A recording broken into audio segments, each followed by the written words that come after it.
Sve bez veze, bukvalno sve. I kafe jutros i vibe, outfit koji nije seo. I svet koji misli da smo mi da problem, a mi samo tražimo je wifi za dušu. Kliknem refresh, ali osjećaj isti. New day sam je bullshit. Story, filter, drama, heart emoji, a stvarnost offline razmazana kao ener posle kiše. Bez veze su poruke bez odgovora, ljudi bez emocije, sme bez razloga. I svi ti fake momenti koje liče na sreću. Bez veze je što sreća izgleda kao reklama, a tuga kao brand.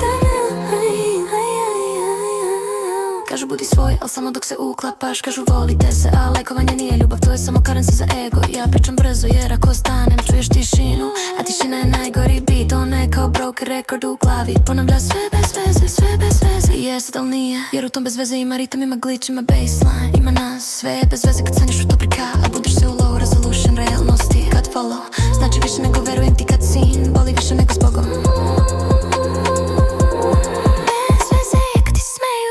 Previše slave, one koji ne osjećaju ništa. Kad se sve meri u sekundama pregleda, ne u dubini daha. I gledam ljude ko se gasi kao notifikacije. Svetli pa nestaje, ne memorije, nema priče. Sve instant, sve scroll, sve prolazno. Peril, kažu a ja pokušavam, ali realnost je kao klik. Čas je tu, čas je tu, čas je blur, čas je blur. Bez veze je što pričamo o ljubavi kao o aplikaciji. Download, use, delete, update feelings, touch the heart, no signal. I znam previše reči